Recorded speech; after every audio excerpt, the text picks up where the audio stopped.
Bismillahirrahmanirrahim.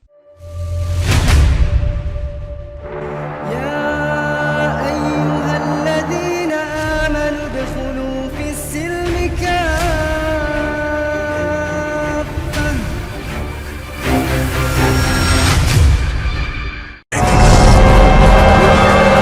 أما محمد بسبيل مؤجل والجحيم هنا. فمن كان على أمر من أمور المسلمين فليتق الله فيهم. فلا يتكلم أحد بموت رسول الله إلا ضربته. جئتك أؤمن بالله وبرسوله وبما جئت به. فقد أعذرت إليكم وأعذرتموني.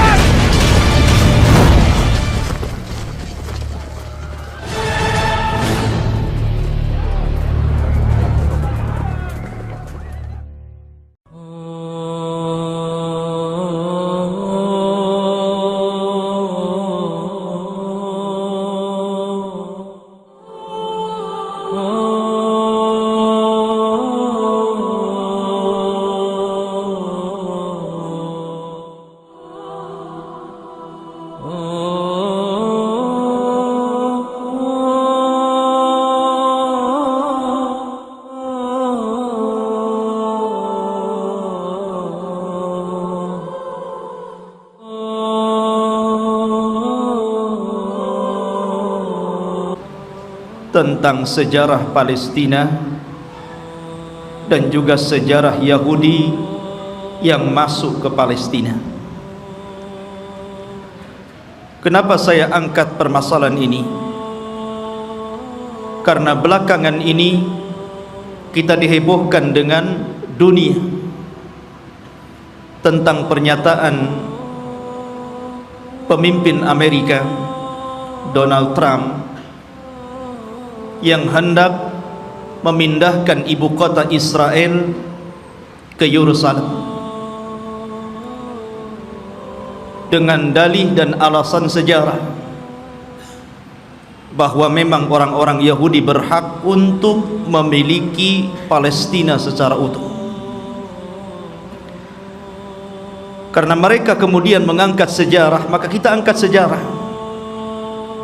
Karena sesungguhnya orang-orang Yahudi itu bukan orang-orang yang berhak mendapatkan tanah itu, karena mereka datang belakangan. Kita wajar menilai bahwa orang-orang Nasrani membantu orang-orang Yahudi demi terciptanya negara Israel Raya, karena masing-masing punya kepentingan. Orang-orang Yahudi berkepentingan bahwa di Israel ini, maksudnya di Palestina, tepatnya di Masjidil Aqsa, mereka meyakini bahwa disitulah Haikal Sulaiman. Dan Haikal itu maksudnya tempat yang dulu pernah dibangun oleh Nabi Sulaiman. Mungkin semacam masjid bagi orang Islam seperti itu. Dan tidak besar, hanya beberapa meter kali beberapa meter saja.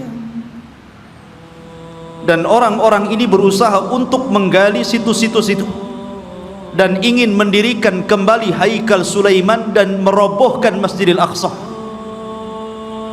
karena mereka punya keyakinan kalau Haikal ini terbangun, maka inilah puncak kejayaan orang-orang Yahudi dan akan menguasai dunia menurut keyakinan mereka. Lalu apa ikut campur tangan orang-orang Nasrani? Kenapa orang-orang Nasrani membantu orang Yahudi? Bukankah ini kepentingan Yahudi? Karena Nasrani juga memiliki kepentingan yang sama. Sama-sama bercita-cita, bermimpi ingin menguasai dunia dengan terbangunnya Haikal Sulaiman ini. Karena menurut keyakinan orang-orang Nasrani, apabila Haikal Sulaiman ini sudah terbangun, maka Isa bin Maryam akan turun dan akan menguasai dunia dan akan memimpin orang-orang Nasrani. Jadi orang Nasrani ini memanfaatkan orang Yahudi, dan orang Yahudi juga memanfaatkan orang-orang Nasrani.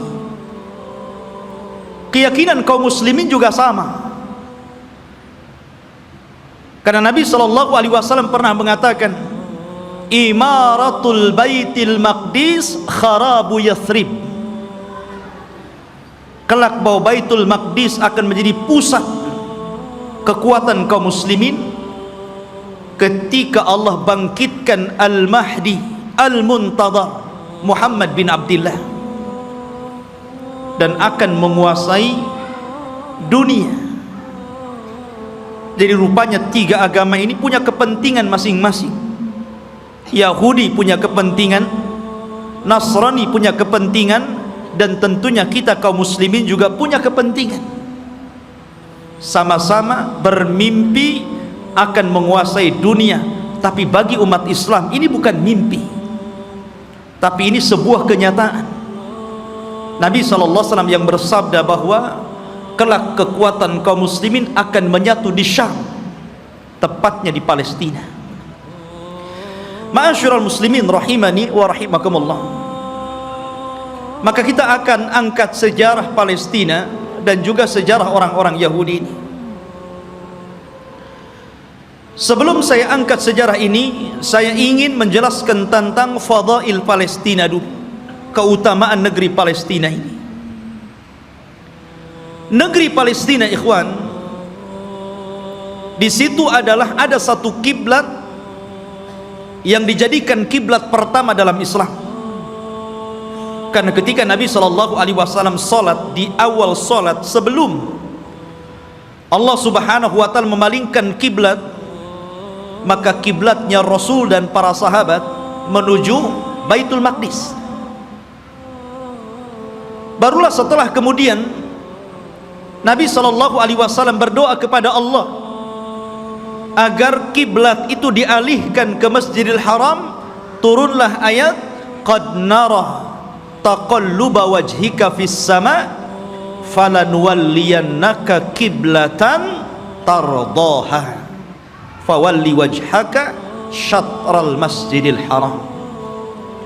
Baru setelah turun ayat ini, maka Nabi SAW kemudian menyuruh seluruh kaum muslimin sejak hari itu, bahkan sampai hari ini, bahkan sampai kiamat dibangkitkan, bahwa kiblat kita telah dirubah dari kiblatnya orang-orang Yahud menjadi kiblat kaum muslimin ke Baitullah Al-Haram. Dari sini menunjukkan bahwa ada sejarah bahwa Baitul Maqdis yang ada di Palestina adalah kiblatnya kaum muslimin. Dan Nabi SAW pernah di-Isra' Mi'rajkan oleh Allah dan sempat salat di Baitul Maqdis, bahkan menjadi imam bagi para nabi. Kemudian ikhwatu fiddin yang dimuliakan Allah Azza wa Jalla, negeri Palestina ini adalah negerinya para nabi dan rasul. Negeri ini adalah negerinya para nabi dan rasul. Negerinya Ibrahim alaihi salatu wassalam, negerinya Ishak, negerinya Ya'qub, negerinya Ismail dilahirkan di situ walaupun kemudian hijrah ke Mekah. Negerinya Daud alaihi salatu wassalam, negerinya Nabi Yusuf, negerinya Sulaiman, negerinya Yahya, dan para nabi banyak diutus di negeri ini. Jadi negeri ini adalah negerinya para nabi. Bahkan sebagian para nabi dikubur di sini, seperti Ibrahim alaihi salatu wassalam dikubur di Khalil, Palestina. Kemudian juga Nabi Yusuf alaihi salatu wassalam dahulu dikubur di Mesir, tapi kemudian jasadnya dibawa ke Palestina dan dikubur di Palestina. Kemudian juga kuburannya Nabi Ishak alaihi salatu wassalam, kuburannya Nabi Ya'qub, Nabi Harun, Nabi Musa, seluruh para nabi ini dikubur di Palestina. Jadi ini memang negerinya para nabi, ikhwan. Negeri yang sangat suci, negeri tersuci ketiga setelah Mekah, Madinah, kemudian Syam. Dan Nabi SAW pernah bersabda, tuba lisyam, tuba lisyam, tuba lisyam. Kata Nabi SAW, beruntung orang-orang Syam itu, beruntung orang-orang Syam itu, beruntung orang-orang Syam itu. Kemudian sahabat bertanya, kenapa wahai Rasul?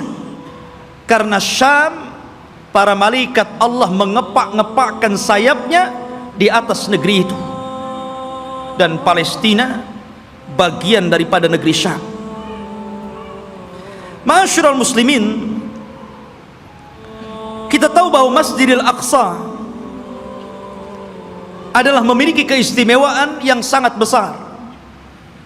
Sebagaimana ketika Allah Subhanahu wa taala menyebutkan keistimewaan Masjidil Haram, kemudian Masjidil Nabawi, maka Masjidil Aqsa juga sama.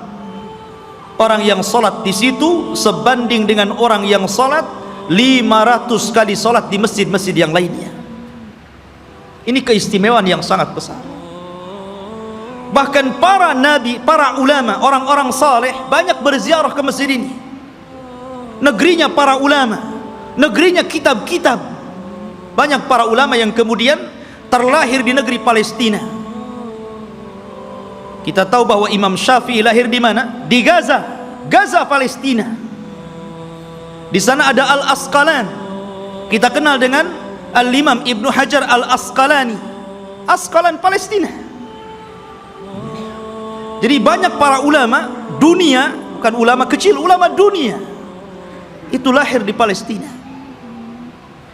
Bahkan Nabi SAW melarang tidak boleh safar dalam rangka ibadah kecuali di 3 tempat: Masjidil Haram, Masjid Nabawi, dan Masjidil Aqsa. Kata Rasul, la tushaddur rihal illa ila 3 masajid. Tidak boleh kalian melakukan safar dalam rangka ibadah kecuali di 3 masjid ini. Salah satunya Masjidil Aqsa. Bahkan Nabi SAW pernah berdoa, Allahumma barik lana fi syamina wa barik lana fi yamanina. Ya Allah, berkahi negeri Syam kami. Ya Allah, berkahi negeri Yaman kami. Di sini Rasul mendahulukan Syam kemudian Yaman, menunjukkan bahwa Syam lebih utama dibandingkan Yaman. Ini menunjukkan bahwa Syam negeri yang penuh berkah, Rasul yang mendoakan. Kemudian juga ikhwatu fiddin yang dimuliakan Allah Azza wa Jalla, para sahabat Nabi SAW banyak yang hijrah ke negeri Palestina, berziarah ke sana.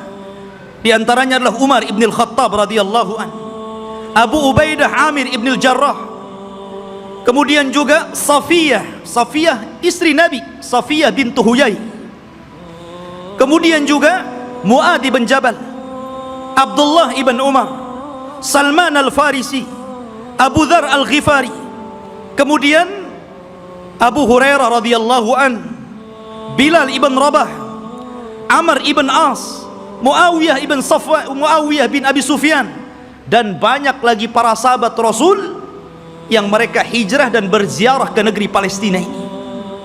Artinya ini negeri para sahabat Rasul, bukan hanya negeri para nabi dan rasul, dan juga negeri para sahabat, negeri para ulama, negeri kitab-kitab ahli sunnah wal jamaah. Jadi memang luar biasa. Bahkan negeri ini kelak akan menjadi berkumpulnya seluruh manusia, karena negeri ini disebut mahsyar. Di antara tanda-tanda kiamat, akan muncul api dari Hadrul Maut, kemudian akan menggiring manusia dan mengumpulkan di Syam. Saat itulah kiamat dibangkitkan.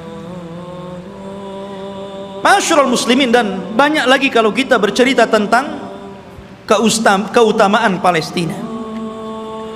Lalu sejarahnya, kapan negeri ini memiliki penduduk dan manusia? Apakah orang-orang Yahudi yang mengklaim bahwa mereka adalah memiliki tanah Palestina dan sekitarnya, ataukah siapa? Disebutkan ikhwatu fiddin dalam sejarah, baik sejarah yang dicatat oleh para ulama Islam ataupun sejarah yang dicatat barat.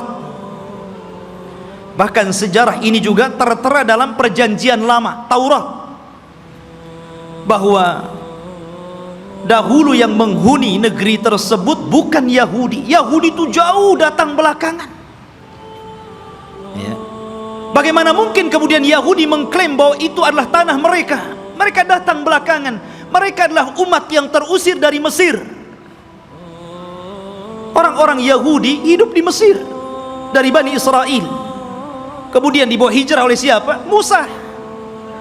Nabi Musa alaihi salatu wassalam yang membawa Bani Israel sampai ke Palestina. Jadi mereka itu datang belakangan. Lalu siapa yang pertama kali? Menurut situs sejarah ada yang mengatakan bahwa orang-orang yang menempati negeri itu adalah satu kabilah yang bernama Kan'aniyun. Kan'aniyun ini kabilah keturunan dari Syam, Syam ibn Nuh alaihi salatu wassalam. Artinya ini kabilah dari Jazirah Arab. Jadi orang Arab yang pertama kali memiliki tanah itu.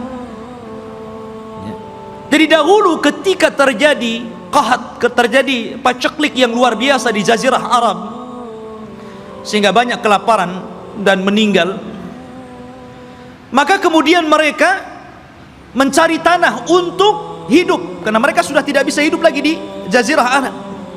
Maka mereka pun berhijrah sampailah ke negeri yang hari ini disebut dengan Palestina.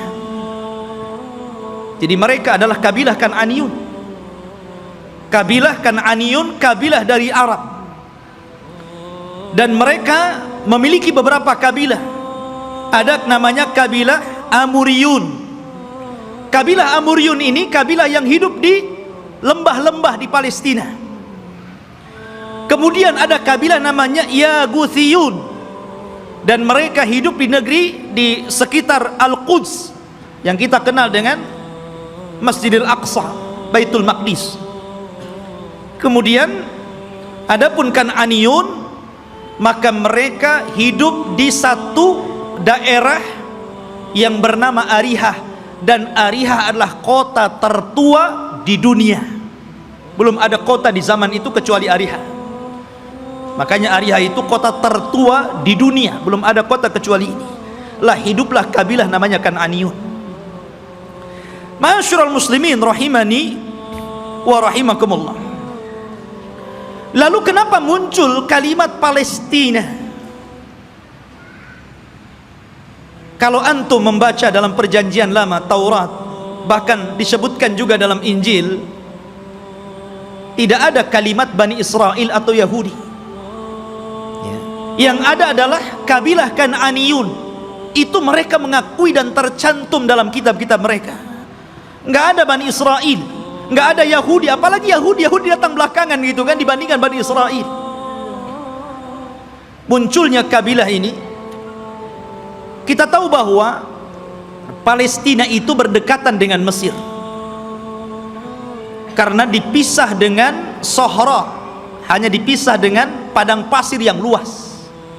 Jadi antara Mesir dan Palestina itu berdekatan. Ya, di situ ada jalur Gaza namanya. Itu pemisah antara Palestina dan Mesir gitu kan. Lah, ada satu kelompok yang kemudian ketika itu menyerbu Mesir. Yang kemudian akhirnya terjadilah kesepakatan, karena waktu itu antara Palestina dan Mesir menyatu, bukan beda negara kayak sekarang, tidak, menjadi satu. Sehingga kemudian ketika kelompok yang menyerang Mesir ini kemudian berdamai, maka mereka pun meminta daerah yang disebut dengan Al-Falas, yang kemudian belakangan disebut Palestina, dan sekarang kita kenal dengan Palestina. Dari situlah ikhwatu fiddin bahwa kabilah yang menyerbu ini akhirnya menetap di sebuah tempat namanya Falas. Lah sebelumnya sudah ada orang-orang Arab yang tinggal di situ. Ya. Sehingga kemudian akhirnya karena berlalunya zaman, berlalunya masa, berkembangnya mereka, akhirnya saling menikah sesama mereka, antara Yaghuthiyun, Amuriyun, kemudian juga Kan'aniyun. Akhirnya tidak ada daerah yang lebih dikenal daripada Falas, yang kemudian belakangan disebut Palestina. Itulah sejarah penamaan Palestina. Jadi sebuah nama tempat yang kemudian sekarang disebut dengan Palestina. Taib. Lalu kenapa kemudian muncul Bani Israel dan belakangan muncul nama Yahudi di sini? Kapan mereka masuk? Kita tahu bahwa ikhwatu fiddin yang dimuliakan Allah Azza wa Jal, kalau kita cerita tentang Yahudi, berarti kita cerita tentang kisah Nabi Ya'qub. Nabi Ya'qub alaihi salatu wassalam dan anak keturunannya. Sedikit saya akan sebutkan tentang kisah Nabi Ya'qub dulu, biar antum lebih paham dari mana munculnya orang-orang Yahudi Bani Israel ini. Nabi Ibrahim alaihi salatu wassalam, ikhwan, itu memiliki 2 istri dan 1 budak. Ibrahim itu memiliki 2 istri dan 1 budak. Walaupun yang kita kenal hanya memiliki 1 namanya Sarah dan memiliki budak namanya Hajar. Dia memiliki istri lain dan punya anak ya. Tetapi yang masyhur adalah dari Siti Sarah. Lahirlah seorang yang kemudian menjadi nabi penerus Ibrahim, namanya Ishak. Nabi Ishak. Dari Ishak inilah kemudian lahir namanya Ya'qub. Ya'qub ini banyak saudaranya, dan selalu ada konflik antara Ya'qub dan saudara-saudara Ya'qub yang lainnya. Lah Ya'qub ini anak Ishak yang paling saleh, yang kemudian menjadi penerus Ishak, menjadi nabi juga, Nabi Ya'qub namanya. Sehingga dia terkadang di malam hari selalu menyendiri, selalu pergi di malam hari. Dalam bahasa Arab, pergi di malam hari itu namanya Isra. Makanya ada Isra, ada Mi'raj. Isra itu perjalanan malam yang ditempuh Rasul dari Masjidil Haram ke Masjidil Aqsa ya. Kemudian karena Ya'qub ini selalu berjalan tengah malam, makanya kemudian dia pun disebut Israel, karena Isra itu diambil dari suka berjalan tengah malam. Tapi ada juga yang mengatakan Isra itu artinya abdun dan il itu adalah Allah. Jadi artinya Abdullah, karena Ya'qub itu selalu beribadah kepada Allah Subhanahu wa taala. Maka orang-orang di zaman itu karena menggunakan bahasa Ibrani menyebutnya sebagai Israel. Jadi penamaan Israel itu dari siapa? Nabi Ya'qub ya. Dan Nabi Ya'qub alaihi salatu wassalam itu memiliki 4 istri, 2 sah dan 2 budak. Maksudnya yang 2 sah istri dia dan 2 budak, dan semuanya melahirkan anak, sehingga jumlahnya menjadi 12.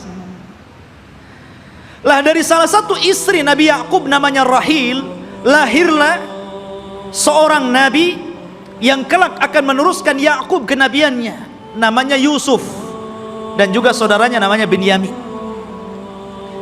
Kita tahu bahwa sejarah ini ma'ruf, sering diceritakan kan. Yusuf dizalimi saudara-saudaranya, akhirnya kemudian dibuang ke sumur, kemudian dipungut oleh para pedagang, sampailah di Mesir, kemudian dibeli oleh para pejabat Mesir, kemudian belakangan menjadi bendaharawan Mesir. Dari sinilah kemudian Yusuf memborong seluruh keluarganya dari Palestina menuju Mesir. Tidak ada satupun keturunan Ya'qub yang tinggal di Palestina. Semua berangkat ke Mesir. Tidak ada satupun. Jadi 12 saudara Nabi Yusuf itu semuanya berangkat ke Mesir, dan ditampung oleh Nabi Yusuf alaihi salatu wassalam, karena dia telah menjadi pejabat besar di Mesir, bendaharawan, dan sangat dihormati oleh kerajaan Mesir ketika itu. Lah selama Nabi Yusuf hidup, maka Yakub dan anak-anaknya diberikan sebuah daerah, kemudian mereka hidup di situ. Dan mereka mendapatkan fasilitas yang luar biasa disebabkan oleh Nabi Yusuf alaihi salatu wassalam. Maka beranak pinaklah orang-orang ini yang kemudian keturunan dari 12 putra Yakub disebut Bani Israel. Keturunan Israel, Nabi Yakub. Selama mereka berada di Mesir dan Nabi Yusuf masih hidup, mereka dihargai. Mereka hidup senang, hidup mewah, mereka berkembang biak luar biasa. Tapi setelah Nabi Yusuf alaihi salatu wassalam meninggal dunia, mulailah kemudian Mesir menekan mereka. Mulailah suku Kipti, suku terbesar ketika itu yang menguasai Mesir, rajanya namanya Fir'aun, mulailah menjajah Bani Israel ini. Belakangan kemudian Bani Israel menjadi budaknya Fir'aun. Budaknya Fir'aun, tertindas mereka. Karena tertindas inilah, maka kemudian Allah subhanahu wa ta'ala utus kepada mereka secara singkat siapa?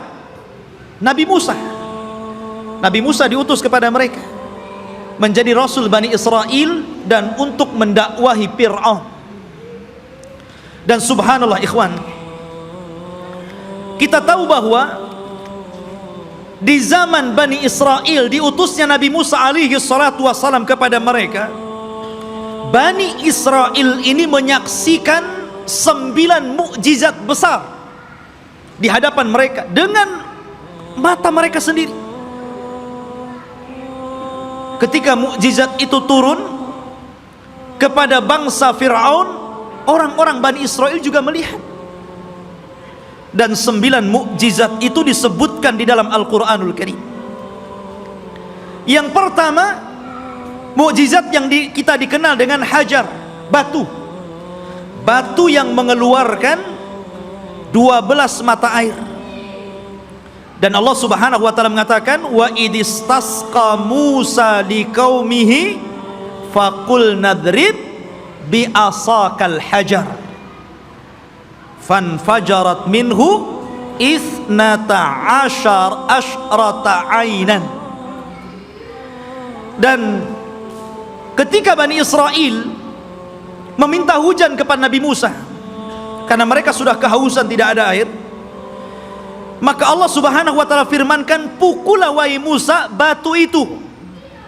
Maka dipukullah oleh Musa batu tersebut, tiba-tiba memancar 12 mata air. Mukjizat. Dari sini mereka menyaksikan mukjizat ini. Tapi Bani Israel ini ikhwan adalah orang yang sangat keras kepala. Nanti kita akan sebutkan bagaimana keras kepalanya orang ini, ya. Kemudian yang kedua, mereka menyaksikan bagaimana terbelahnya lautan. Betul-betul menyaksikan itu, dan mereka melewati lautan. Ketika Fir'aun mengejar-ngejar Nabi Musa dan Bani Israel yang lari dari Mesir ke Palestina, kemudian mereka dihadang oleh lautan besar, maka Allah subhanahu wa ta'ala mengatakan, fa'auhayna ila Musa anidrib bi'asakal bahra. Dan kami wahyukan kepada Musa agar memukul dengan tongkatnya lautan.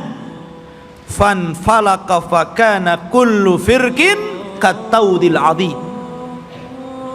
Maka kemudian tiba-tiba lautan terbelah menjadi 12 jalan. Kenapa 12 terus? Karena memang Nabi Musa alaihi salatu wassalam membawahi 12 kabilah Bani Israel. Jadi mereka dikasih satu-satu mata air, satu kabilah satu. Ketika memukulkan lautan juga dibuat 12 jalan. Jadi masing-masing kabilah berjalan sendiri-sendiri. Mereka menyaksikan itu, ya. Kemudian juga menyaksikan tongkat. Ketika Nabi Musa alaihi salatu wassalam berduel dengan tukang-tukang sihir Fir'aun, maka Allah subhanahu wa ta'ala katakan, fa'alqa asahu fa'idha hiya thu'ban mubin. Fa'alqi asah. Maka Musa pun kemudian melemparkan tongkatnya. Tiba-tiba tongkat itu menjadi ular yang sangat besar. Bani Israel menyaksikannya, menyaksikan bagaimana tongkat Musa berubah menjadi ular besar dan memakan ular-ular kecil tukang-tukang sihir Musa, tukang-tukang sihir Fir'aun. Kemudian juga kekurangan makanan dan hilangnya buah-buahan, sehingga Fir'aun dan juga kabilah-kabilah Fir'aun dari kalangan Kibti, mereka merasa kelaparan, susah cari buah-buahan. Allah Subhanahu wa taala berfirman, "Walaqad aqadna ala fir'auna bisinin wa naqsim minats tsamarati la'allahum yadhakkarun." Dan ingatlah ketika kami memberikan hukuman kepada keluarga Fir'aun dan juga para pengikutnya dengan kekeringan yang berkepanjangan dan kurangnya buah-buahan, agar mereka mau kembali ke jalan yang benar. Dan Bani Israel menyaksikan ketika orang-orang Fir'aun kelaparan, mereka justru kekenyangan. Ini mukjizat ya. Kemudian juga tufan, angin yang sangat besar, yang kemudian banyak membunuh, menghancurkan tembok-tembok dan juga rumah-rumah. Allah katakan fa arsalna alaihim tufan. Allah kirim kepada mereka tufan, angin yang sangat besar. Kemudian juga al-jarad, di mana-mana belalang. Belalang di mana-mana ikhwan. Di rumah-rumah, di dapur-dapur, bahkan di tempat tidur, belalang di mana-mana. Kemudian juga kumal kutu dan juga dafadi', katak dan kodok, di mana-mana ada kodok. Kemudian juga darah, di mana seluruh air bersih menjadi merah dan berdarah. Dan ini disaksikan Bani Israel dan juga orang-orang Fir'aun. Kemudian juga bagaimana tangan Nabi Musa yang bercahaya, dan banyak lagi mukjizat yang diberikan kepada Musa. Tapi sekali lagi saya katakan ikhwan, bagaimana degilnya Bani Israel. Allah sudah tampakkan banyak mukjizat kepada mereka, tapi mereka kufur kepada Allah Azza wa Jalla.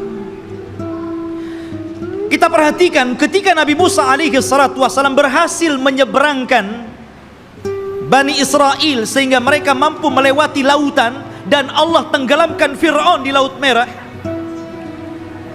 Mulailah kemudian ketika mereka melewati satu kabilah, dan kabilah itu menyembah berhala, tiba-tiba satu di antara mereka datang kepada Musa dan mengatakan, ij'al lana ilahan kama lahum alihah. Heh Musa, jadikan untuk kami berhala-berhala sebagaimana mereka punya berhala untuk disembah. Lihat, Allah sudah tampakkan 9 mukjizat. Harusnya mereka makin beriman, kan begitu? Ini sudah diseberangkan, lihat ada orang nyembah berhala, minta pula berhala. Bani Israel ikhwan, inilah wataknya orang-orang Yahudi. Makanya Nabi SAW ketika perang Hunain kemudian melewati ada pohon yang di zaman jahiliyah selalu digantungkan pedang dengan keyakinan bahwa kalau mereka gantungkan pedang di situ, maka pedang itu akan ditransfer kekuatan, dan apabila dipakai maka pedang itu akan mudah untuk membunuh musuh. Itu keyakinan orang musyrik tabaruk dengan pohon bidara. Maka sahabat mengatakan, ya Rasulullah, jadikan jugalah pohon sama seperti pohonnya orang-orang musyrik, biar sebelum perang kita gantungkan juga pedang kita di situ. Oh, Rasul marah. Allahu Akbar, kata Rasul. Kalian ini persis seperti Bani Israel yang mengatakan kepada Musa, jadikan untuk kami banyak berhala sebagaimana mereka banyak berhala. Nah, lihat. Akhirnya kemudian Rasul marah dan mengatakan, innakum qaumun tajhalun, kalian ini bodoh. Sudah dikasih hidayah tauhid mau syirik pula. Tidak cukup ikhwatu fiddin, selama perjalanan Nabi Musa alaihi salatu wassalam hijrah menuju Palestina. Ketika itu ikhwatu fillah, Nabi Musa alaihi salatu wassalam diperintahkan Allah subhanahu wa ta'ala selama 40 malam untuk datang ke Bukit Saina yang disebutkan dalam Al-Quran itu Tur. Namanya ada Suratul Tur. Di situ ada bukit namanya Bukit Saina, Bukit Tur, Tur Sina. Ya. Maka Nabi Musa meninggalkan Bani Israel dan menyerahkan kepada saudaranya Harun. Jadi Harun itu sebagai wakil Musa supaya menjaga akidah Bani Israel, karena dia akan diturunkan kitab termulia pertama yang Allah turunkan, namanya Taurat. Nabi Musa berangkat menuju Tur, kemudian Allah turunkan Taurat dan Allah catat Taurat dengan tangannya. Satu-satunya kitab yang dicatat oleh Allah langsung adalah Taurat. Maka Musa pun kemudian membawa Taurat itu pulang. Sesampainya di Bani Israel, marah Musa. Kenapa? Rupanya Bani Israel yang dulu menyembah Allah, tiba-tiba mereka berubah menjadi penyembah patung sapi, namanya Samiri. Bayangkan, ditinggal 40 hari bisa kufur. Padahal mereka sudah melihat 9 mukjizat besar. Bani Israel ya. Mereka sudah melihat 9 mukjizat. Hanya ditinggal 40 hari oleh Nabi Musa bisa kafir, menyembah Samiri, patung sapi. Maka kemudian Nabi Musa marah kepada siapa? Kepada Harun. Sampai disebutkan di dalam Al-Quran, Nabi Musa marah, kemudian mengambil rambutnya Harun dan memegang janggutnya seperti ini, kemudian tarik ke depan. Kalau antum nggak ada janggutnya susah lah. Pegang kepala, pegang janggut, kemudian ditarik sama Musa. Maka Nabi Harun mengatakan, ya bena la ta'khud bilihyati wa bira'si. Wahai anak saudara, maksudnya saudara kandung, jangan kau ambil kepala dan janggutku. Kemudian, innal qauma istad'afuni wa kanu yaqtulunani. Sesungguhnya Bani Israel itu tidak menganggap aku, bahkan mereka mau membunuhku. Bayangkan. Ya. Sudah meremehkan Nabi Harun, mereka pula akan membunuh Nabi Harun. Jadi kalau Nabi Harun menghalang-halangi mereka menyembah Samiri, maka Harun akan dibunuhnya. Kata Harun, bisa apa aku? Ya. Maka kemudian Nabi Musa alaihi salatu wassalam diturunkan oleh Allah Azza wa Jal satu syariat agar mereka bertobat. Bagaimana cara bertobatnya? Mereka diberikan pisau dan agar mereka membunuh diri-diri mereka, gara-gara mereka sudah beralih agama, menyembah Samiri. Dan Allah subhanahu wa ta'ala katakan, wa idh qala Musa liqaumihi ya qaumi innakum zalamtum anfusakum bittikhadikumul ijla fatubu ila bari'ikum faqtulu anfusakum. Dan ketika Musa berkata kepada kaumnya, hei kaumku, kenapa kalian mendolimi diri kalian? Kenapa kalian berubah keyakinan kalian? Kalian sembah Samiri, patung sapi itu. Maka bertobatlah kalian kepada Allah dengan cara bunuhlah diri-diri kalian. Lihat, tobatnya zaman dulu ngeri, Pak. Ya. Ini tobatnya zaman dulu. Kalau orang sekarang enak tobatnya kan. Orang muslim kemudian murtad, tinggal balik lagi syahadat. Orang dulu nggak kayak gitu ya. Kalau murtad ambil pisau bunuh. Untung antum jadi umatnya Rasul. Ini umatnya Nabi Musa berat. Tobatnya megang pisau dibunuh sendiri. Maka Nabi Musa mengatakan, taatilah hukum Allah ini, isma'u wa ati'u, dengarkan dan taati. Tiba-tiba mereka mengatakan, sami'na wa asayna. Ya, kami dengar, tapi kami bermaksiat. Nggak mau. Makanya Nabi SAW pernah marah kepada para sahabatnya gara-gara ketika Allah Subhanahu wa taala turunkan ayat di akhir surah Al-Baqarah, ketika Allah Subhanahu wa taala berfirman tentang masalah amalan hati yang akan dihisab. Wa in tukhfu ma fi sudurihim wa in tubdu aw tukhfuhu yuhasibkum bihillah. Apapun yang kalian tampakkan dari amalan kalian, apapun yang kalian sembunyikan dari amalan kalian, maka Allah akan menghisab kalian. Sahabat mendengar ayat ini berat. Kalau yang tampak bolehlah, kalau yang enggak tampak macam mana pula dihisab. Karena setiap orang itu tidak lepas daripada hati yang terkadang punya keinginan untuk berbuat jahat walaupun tidak sampai. Semua orang kan seperti itu. Tidak mungkin hati itu bersih terus kan mau melakukan kebaikan. Terkadang hati kita ini memiliki keinginan yang berbeda, kejahatan. Kalau yang tersembunyi akan dihisab berat bagi kami wahai Rasul. Maka Nabi SAW marah dan mengatakan atakuluna kama qalat ahlul kitabaini qalu sami'na qulu sami'na wa ata'na. Maka mereka mengatakan sami'na wa asaina. Apakah kalian akan mengatakan seperti perkataan ahli kitab yang disuruh oleh nabinya sami'na wa ata'na, malah mengatakan sami'na wa asaina? Katakan sami'na wa ata'na. Maka sahabat pun kemudian akhirnya mengatakan sami'na wa ata'na. Dari situlah kemudian mereka mendapatkan keringanan. Maka turunlah ayat la yukallifullahu nafsan illa wus'aha. Allah tidak akan membebankan kecuali yang kalian mampu melakukannya. Turun keringanan setelah mengatakan sami'na wa ata'na ini. Lah orang-orang Bani Israel ini bukannya sami'na wa ata'na tapi sami'na wa asaina. Marah Nabi Musa karena mereka tidak mau bertobat dengan cara membunuh diri-diri mereka. Akhirnya Nabi Musa alaihi salatu wassalam berdoa kepada Allah agar bukit Tur itu diangkat,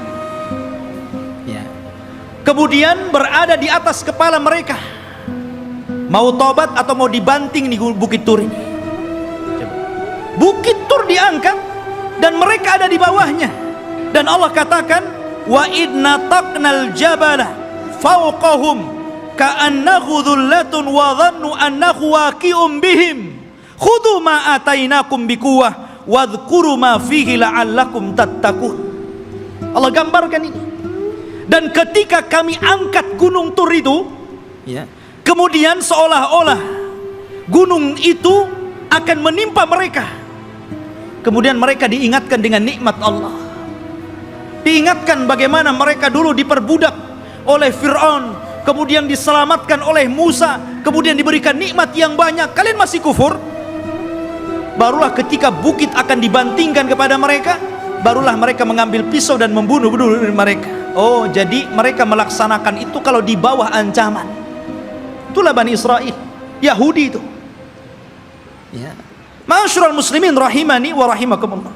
Belum sampai di situ, ketika sebagian mereka melihat bagaimana saudara-saudara mereka harus membunuh diri-diri mereka karena mereka telah berpindah keyakinan menyembah Samiri.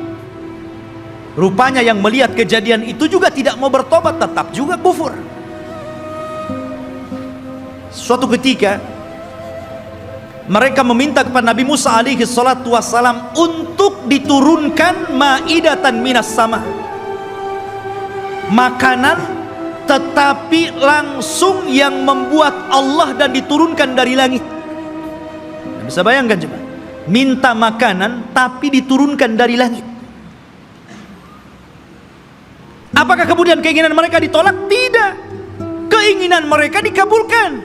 Subhanallah. Akhirnya diturunkan makanan namanya manna wassalwa. Manna, diturunkan makanan itu jatuh dari langit, kemudian bergantungan di pohon-pohon. Maka mereka tinggal naik, tinggal diambil makanan itu. Kemudian salwa, sejenis daging burung, enak makanannya. Gimana enggak enak, langsung dari langit makanannya. Subhanallah. Akhirnya ikhwatu fiddin, mereka bosan, asik makan itu saja, bosan akhirnya. Kemudian akhirnya karena bosan, maka mereka meminta kepada Nabi Musa alaihi salatu wassalam, ingin sayur mayur. Bosan dengan ini katanya. Saya ingin sayuran, ada bawang merah, ada bawang putih. Bayangkan. Ya. Sehingga mereka mengatakan, wa id qultum ya Musa lan nasbiru ala ta'amin wahid. Dan ketika kalian berkata kepada Nabi Musa, hei Musa, kami tidak sabar dengan satu makanan ini saja, saya minta makanan yang lain. Ya. Akhirnya mereka meminta kepada Nabi Musa itu sayur mayur, mimbakliha wa kithaiha wa fumiha wa adasiha wa basaliha. Ya Allah, dikasih makanan enak, mau makanan yang enggak enak? Maka Allah Subhanahu wa taala mengatakan, ya, atastabdiluna alladhi huwa adna billadhi huwa khair, ihbitu misra. Kenapa kalian memilih makanan yang gak enak dan membuang makanan yang enak? Kalau hanya ingin sayur mayur, bawang-bawangan, sana ke Mesir. Antum tinggal pergi ke kota, beli ada. Kenapa mesti harus kemudian diturunkan dari langit? Degilnya Bani Israel, ya. Sudah Allah Subhanahu wa ta'ala utamakan mereka, tetap saja mereka kufur kepada Allah Subhanahu wa ta'ala. Bahkan suatu ketika ikhwatu fiddin, ini masih di tengah perjalanan hijrah mereka sampai ke Palestina ini, di sepanjang jalan mereka itu diperlihatkan mukjizat yang banyak. Akhirnya suatu ketika ada salah seorang terbunuh. Kemudian Allah Subhanahu wa ta'ala mewahyukan kepada Nabi Musa agar memotong seekor sapi betina. Kemudian dipukulkan dagingnya kepada orang yang mati, maka dia akan hidup sesaat dan akan menyebut siapa pembunuhnya. Tapi orang Bani Israel ini tidak mau melaksanakan dan mengira itu adalah olok-olokan dari Musa. Gimana Musa ini? Kita ini mencari siapa yang membunuh orang ini. Kenapa disuruh menyembelih seekor sapi? Apa kaitan pembunuhan dengan seekor sapi? Maka Musa mengatakan, sudah, lakukan saja. Kalau mereka melakukan, selesai sebenarnya. Tapi mereka mengatakan, sapinya seperti apa, warnanya kayak apa, kemudian sapi ini sudah dibajak atau belum. Coba nyari yang susah, ya. Akhirnya kemudian disifatkan tuh oleh Allah Subhanahu wa ta'ala, bagaimana sapinya. Sapinya safraun faqi'ul launuha tasurrun nadirin, warnanya harus kuning mengkilat, yang kalau orang lihat itu senang. Dan belum tentu ada orang senang, ini harus senang kalau orang-orang melihat. Susah juga kan, ya. Awanun baina dzalik, harus gak boleh tua, gak boleh muda, ya. La dalulun fihi wala, dan tidak juga pernah dipekerjakan, artinya tidak pernah dijadikan untuk membajak sawah dan kebun. Pokoknya sulit. Makanya Allah mengatakan, hampir-hampir mereka tidak mendapatkan sapi itu. Bukan tidak ada sapinya, ada sapinya, tetapi mereka tidak sanggup menebusnya, karena Allah takdirkan sapi itu yang punya anak yatim. Kemudian karena itu satu-satunya warisan dari orang tuanya, anak yatim yang saleh, dari keluarga yang saleh. Maka malaikat menjelma manusia, ngomong sama anak yatim itu, nak, nanti sebentar lagi ada orang yang akan menawar sapimu. Jangan kau kasih kecuali kau jual dengan seberat emas seberat sapimu. Gimana coba? Ngumpulkan emas seberat sapi itu gimana itu? Ya. Akhirnya kemudian karena memang itulah syaratnya gitu kan, harus membeli sapi dengan seberat emas sebesar sapi, ya terpaksa orang-orang mengumpulkan apa yang diminta anak itu. Kaya anak ini kan gitu. Ya, coba. Seperti itu ta'annutnya orang-orang Bani Israel. Jadi memang, aduh, orang Bani Israel ini keras kepala. Jadi antum jangan kayak Bani Israel, keras kepala, ya. Bahkan setelah kejadian ini betul-betul mendapatkan sapi, kemudian dipukulkan kepada orang mati dan hidup lagi, kemudian menyebut siapa pembunuhnya. Bukannya mereka bertobat dengan melihat mukjizat ini, bahkan summa qasat qulubuhum, malah keras hatinya ikhwan, makin keras. Bahkan Allah mempermisalkan, kalau hati ini keras, batu loh, kalau terkena tetesan air bisa bolong. Tapi hatinya Bani Israel lebih keras daripada batu. Bayangkan, itu Bani Israel. Seperti itulah orang-orang Yahudi. Akhirnya ikhwatu fiddin, setelah kemudian mereka pun berjalan jauh meninggalkan Mesir gitu.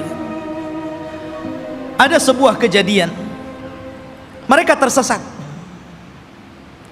Mereka tersesat dan tidak bisa masuk dan meneruskan perjalanan, karena ada satu wasiat Nabi Yusuf yang belum pernah mereka tunaikan, di mana Nabi Yusuf itu berwasiat agar jasadnya dipindah dari Mesir dan dikubur di Palestina.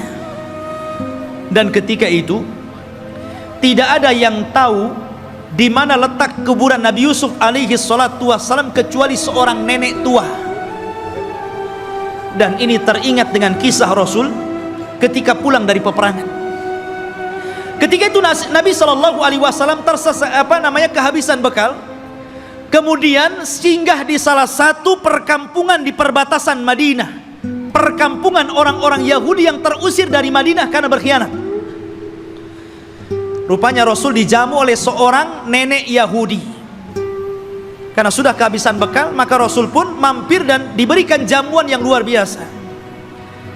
Nabi itu tidak pernah melupakan kebaikan orang, walaupun yang berbuat baik itu orang kafir. Karena balasan yang baik itu harus kebaikan, ikhwan. Orang kalau sudah berbuat baik kepada antum, telah memberikan jasa kepada antum, apakah berupa ilmu, berupa pendidikan, harusnya dibalas dengan kebaikan, bukan malah dizalimi orang tersebut. Lah, Nabi Shallallahu Alaihi Wasallam tidak seperti itu. Walaupun yang berbuat baik orang kafir, dia akan berusaha untuk berbuat baik kepada orang yang telah berbuat baik kepada dia. Jadi dia ngomong sama nenek itu, "Nek, kamu sudah berbuat baik kepada saya. Kira-kira apa yang akan kau minta?" Karena Rasul kan baru pulang dari peperangan, banyak membawa harta ghanimah, harta rampasan perangan itu. Kata nenek tersebut, "Karena engkau memintanya wahai Muhammad, aku ingin seorang pembantu. Berikan untukku pembantu agar aku bisa hidup tenang. Ada yang ngurus pembantuku." Maksudnya budak untuk membantu dirinya di rumahnya. Kata Rasul, "Baik, saya akan kasih. Apalagi, Nek?" Kata nenek tersebut, "Aku ingin seekor unta, agar kalau kemana-mana aku tidak jalan kaki. Aku kan punya kendaraan." Dan unta di zaman itu, ikhwan, kendaraan yang mewah. Makanya Rasul sallallahu alaihi wasallam kalau mempermisalkan sesuatu itu pasti dengan unta. Kata Rasul kepada Ali, "Wahai Ali, kalau lantaran lisanmu ada satu orang dapat hidayah, lebih baik daripada unta merah." Karena unta merah itu kendaraan yang termahal. Sebutkan kendaraan hari ini termahal berapa miliar harganya, triliun begitu kan. Itulah unta merah. Makanya Nabi Shallallahu Alaihi Wasallam ketika menikah dengan Khadijah, maharnya itu dengan unta, ya, bukan dengan sapi, bukan dengan kambing, tapi dengan unta. Dan tidak tanggung-tanggung, 20 ekor unta itu maharnya Rasul. Dan semuanya betina, dimana unta betina lebih mahal dibandingkan unta jantan. Anda bisa bayangkan satu unta itu, kalau antum membeli satu buah Avanza itu bisa, berarti maharnya Rasul itu 20 mobil Avanza. Coba. Tapi saya yakin ibu-ibu paling diberi seperangkat alat sholat, ya kan? Nggak apa-apa bu, lebih senang. Karena apa? Kalau ada masalah dengan suaminya, kemudian terpaksa harus menggugat cerai, kan mudah mengembalikan maharnya kan? Perangkat alat sholat saja, ambil perangkat alat sholat saja. Tapi kalau antum kasih 2 Avanza saja, bingung tuh istri antum mau gugat cerai itu kan. Ini dikembalikan di 2 Avanza, dari mana saya akan belikan gitu kan? Mikir dia. Ya. Nabi SAW nih memuliakan perempuan dengan unta. Maka nenek ini mengatakan, aku minta unta. Ya. Kata Rasul, mau apa lagi? Dia mengatakan, berikan kepadaku kalban yahrusu ghanami. Aku pengen anjing, supaya anjing ini bisa menjaga kambing-kambingku. Kemudian minta apa lagi? Disebutkan satu-satu, nggak berhenti-berhenti nenek ini. Ya Allah, coba bayangkan. Ana datang ke rumah antum, kemudian antum kasih makan, kasih minum, oke lah, kenyang, dijamu luar biasa gitu kan. Selepas itu antum ngomong, ya sebagai balasan tolong Ustadz kasih saya Avanza, ya, kasih saya pembantu, kasih saya mesin cuci, apa kan begitu. Masa seperti itu gitu balasannya? Mahal sekali. Maka Nabi mengingatkan kepada nenek itu, heh nenek, ya, apakah engkau lemah untuk menjadi seorang nenek di zaman Bani Israel? Sahabat heran, apa maksudnya? Rasul, apa maksudnya nenek di zaman Bani Israel itu? Kita masuk dalam cerita ini. Jadi ketika Nabi Musa mencari kuburan Nabi Yusuf, tidak ada yang tahu kecuali seorang nenek di zaman Bani Israel. Dia yang tahu di mana letak kuburannya. Maka Musa mengatakan, wahai nenek, tunjukkan kepadaku di mana kuburan Nabi Yusuf. Kami akan bawa jasadnya dan kami kubur di Palestina. Kata nenek tersebut, tunggu dulu, semua ada bayarannya. Nggak main tunjuk-tunjuk saja, ada bayarannya. Kata Nabi Musa, apa bayarannya? Sebutkan. Maka nenek ini mengatakan, ya Musa, inni uridul jannah wa inni uridu ma'aka fil jannah. Wahai Musa, aku ingin sorga dan aku ingin bersama kamu di sorga. Subhanallah. Dia tidak ingin dunia. Tapi tentu ini lebih parah dibandingkan nenek di zaman Rasul kan gitu. Di zaman Rasul dunia, pengen unta kasih unta, ini minta sorga lebih tinggi lagi. Masa hanya nunjukkan kuburan Nabi Yusuf minta sorga? Ya Musa diam sajalah. Dia tidak punya sorga, apa yang mau dibuat? Akhirnya Musa diam sampai Allah mengutus Jibril, kemudian mengatakan, ya Musa, Allah mengabulkan permintaan nenek itu. Baru Musa bersuara, ya, kalau begitu engkau akan jadi kawanku di sorga. Sekarang cepat tunjukkan di mana kuburannya. Ya. Akhirnya ditunjukkan kuburannya, dibawalah Nabi Yusuf, jasadnya sampai akhirnya dikuburkan di Palestina. Ya kan? Ma'asyiral muslimin rahimani wa rahimakumullah. Kemudian ketika Nabi Musa alaihi salatu wassalam sudah dekat ke Baitul Maqdis, maksudnya ke daerah Palestina, sudah mendekati daerah Palestina ini, berada di tengah padang pasir. Karena saya katakan antara Mesir dan Palestina ini terpisah dengan padang pasir yang luas sekali. Jadi Musa ini tersesat akhirnya.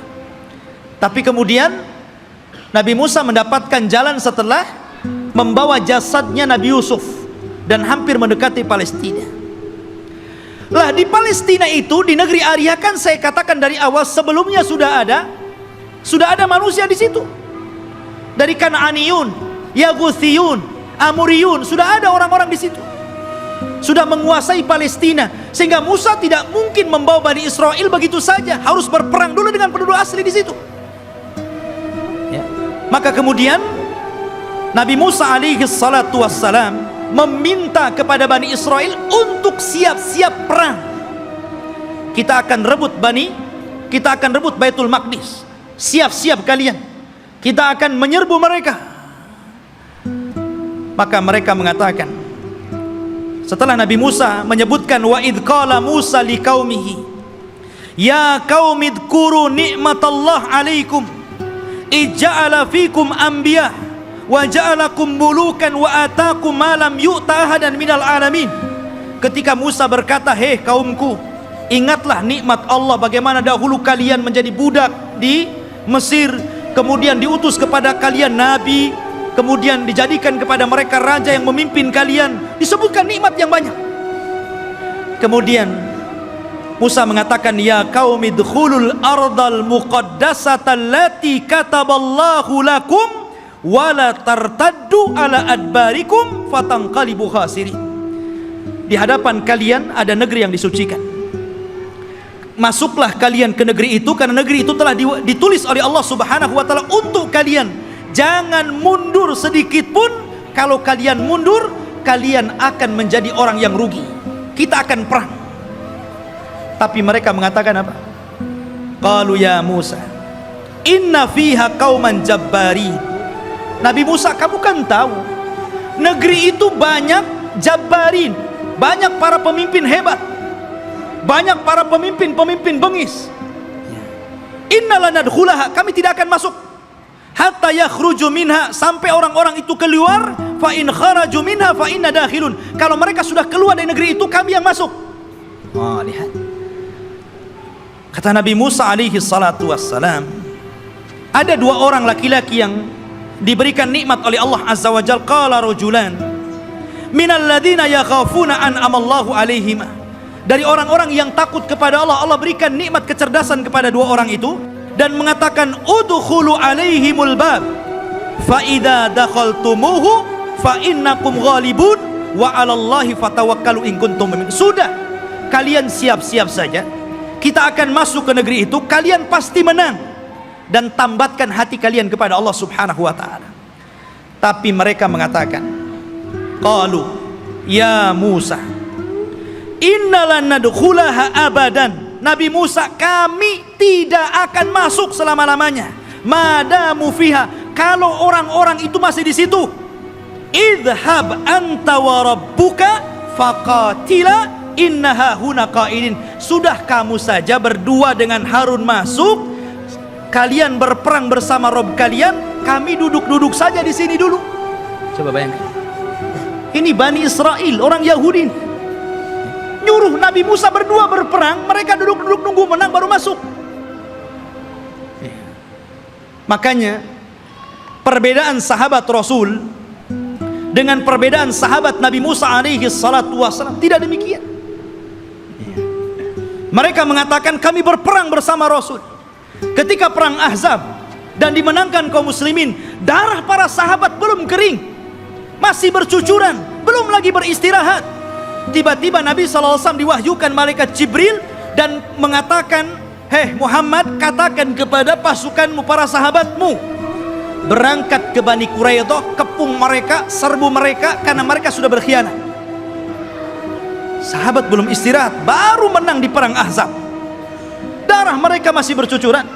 Tiba-tiba Rasul mengumpulkan pasukan dan mengatakan, idhabu ila Bani Quraidah fala tusalliyanna ahadukumul asra illa fi Bani Quraidah. Kata Rasul, berangkat kalian semua, serbu Bani Quraidah, jangan sholat asar di jalan sampai kalian tiba di Bani Quraidah, serbu mereka. Tapi sahabat mengatakan sami'na wa ata'na, berangkat mereka. Makanya Allah Subhanahu wa taala katakan lilladzina stajabu lillahi walir rasul min ba'di ma asabahumul qarah lilladzina ahsanu minhum wattaqau ajrun adzim. Bagi orang-orang yang mereka memenuhi panggilan Allah dan Rasulnya, setelah mereka ditimpa luka-luka peperangan, mereka mendapatkan pahala yang besar jika mereka berbuat baik dan bertakwa terus kepada Allah Subhanahu wa ta'ala. Itulah sikap para sahabat, berbeda dengan sahabatnya Nabi Musa. Justru mengatakan, engkau saja dengan Harun berperang bersama Tuhanmu, kami duduk-duduk di sini. Lihat bagaimana kurang ajarnya Bani Israel kepada Nabi Musa alaihi salatu wassalam. Maka Nabi Musa mengatakan, Rabbi inni la amliku ila nafsi wa akhi. Wahai Rabb, aku tidak memiliki kecuali diriku dan saudaraku Harun. Fafruq bainana wa baina qaumil fasikin, pisahkan kami dengan orang-orang yang fasik. Maka dengan sebab itu ikhwan, karena mereka sudah menentang Nabi Musa, maka mereka pun dibuat oleh Allah tidak tahu kemana harus berangkat. Jadi negeri itu tiba-tiba oleh Allah Subhanahu wa ta'ala dikepung kabut, sehingga mereka tidak tahu jalan keluar harus kemana. Kalau mereka jalan ke sana, ujung-ujungnya balik lagi ke sini. Jadi mereka tidak bisa keluar dari situ.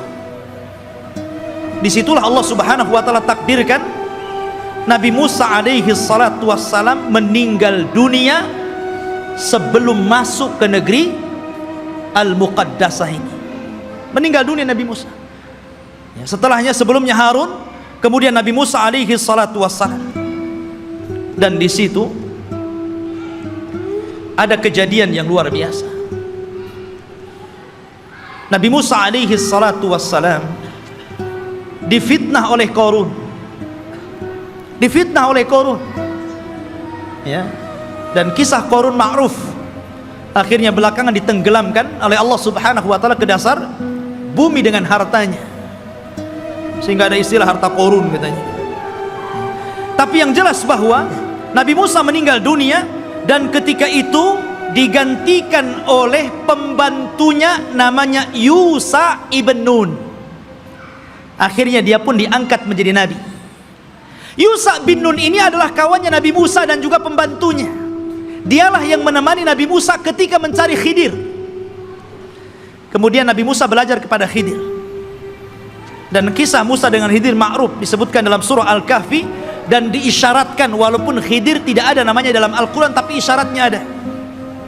Tapi yang jelas bahwa Yusha bin Nun lah yang kemudian berhasil membawa Bani Israel dan masuk ke Baitul Maqdis.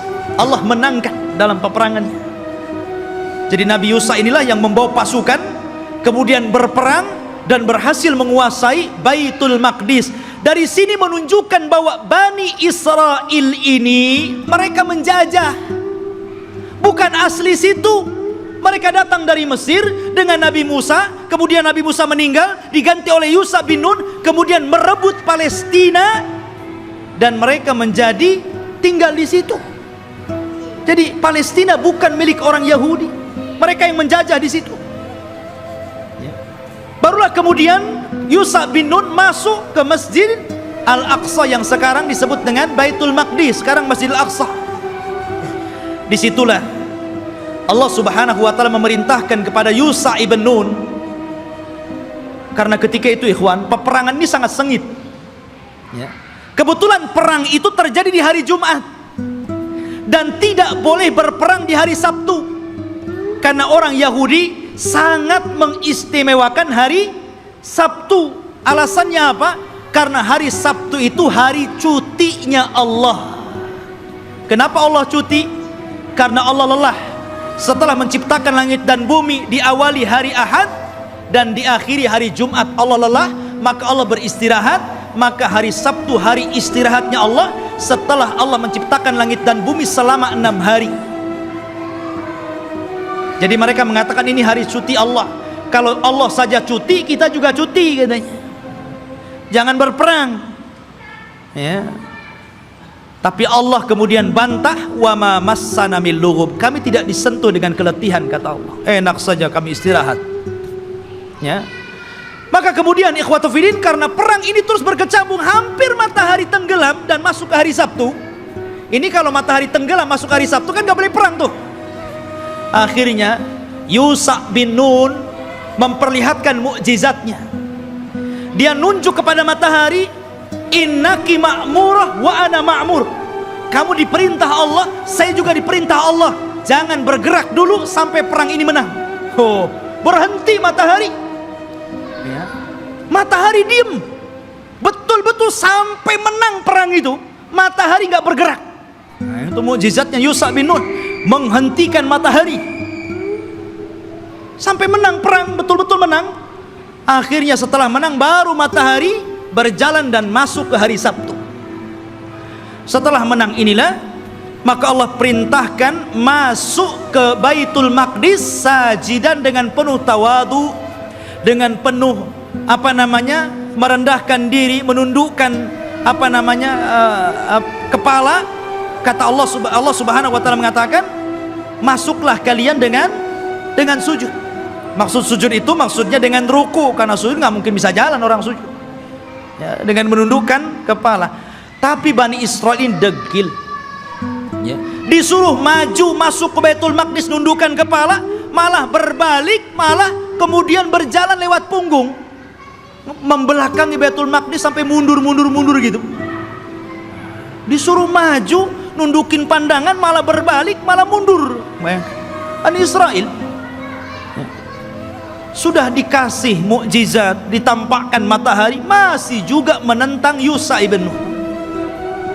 Bukan itu saja, mereka disuruh untuk membaca Hittah. Masuklah ke Baitul Maqdis dan bacakan Hittah. Hittah itu artinya, ya Allah ampuni dosa-dosaku, ya Allah ampuni dosa-dosaku. Digantinya kalimat Hittah menjadi Hintah. Bayangkan, apa Hintah? Ya Allah berikan makanan, ya Allah berikan makanan. Disuruh minta ampun malah minta makanan. Bani Israel, ikhwan, mereka sudah dimenangkan, tinggal masuk saja, masih kurang ajar gitu kan. Ma'asyiral muslimin rahimani wa rahimakumullah. Akhirnya mereka pun tinggal di Baitul Maqdis. Lah, ketika kemudian Yusha bin Nun berhasil menguasai Baitul Maqdis dan menempatkan orang-orang Yahudi atau Bani Israel di Baitul Maqdis dan menguasai Palestina, maka kemudian Yusha ibn Nun pun meninggal dunia. Ketika Yusha ibn Nun meninggal dunia, maka di sini ikhwatu fiddin yang dimuliakan Allah Azza wa Jalla, ketika itu Bani Israel memiliki beberapa hukum. Pertama, mereka dipimpin oleh para nabi. Jadi ketika Yusha bin Nun meninggal, ada nabi. Kemudian nabi ini meninggal, muncul lagi nabi. Nabi ini meninggal, muncul lagi nabi. Bahkan ada satu tempat itu nabinya 3, rasulnya 3. Diutus banyak para nabi, ribuan para nabi diutus. Ketika itu yang memimpin para nabi. Akhirnya Bani Israel bosan, asik nabi terus yang mimpin. Kami mau raja, nggak mau nabi. Nah, bayangkan, nolak nabi, mau raja. Ya, ketika itu nabi yang terakhir yang diutus kepada mereka sebelum mereka menjadikan sistem kerajaan adalah Nabi Samuel. Dan Nabi Samuel ini pernah didapati kuburannya di zaman Umar bin Khattab ketika menyerbu Persia. Ketika Umar ibn Khattab berhasil menguasai Persia dan merebut Baitul Maqdis di tangannya, ketika itu dia menjajah satu kota. Rupanya di kota itu ada kuburan Nabi Samuel dan diagungkan penduduknya. Maka Umar ingin mencegah kesyirikan. Tengah malam digalinya kuburan Samuel, kemudian dipindah ke tempat lain, dijadikan 9 kuburan palsu, yang 1 asli, yang 8 palsu. Orang nggak tahu mana Samuel 1. Jadi bingung tuh. Yang tadinya suka minta-minta ke kuburan, bingung. Ini ada 9 kuburan, yang mana 1 yang Samuel ini? Nah, coba kalau kuburan wali kayak gitu ya, bingung orang. Dikubur tuh. Dikubur tempat lain, malam-malam dibuat kuburan palsu banyak-banyak. Di zaman Umar bin Khattab. Makanya Umar itu orang yang paling keras dalam penyimpangan tauhid.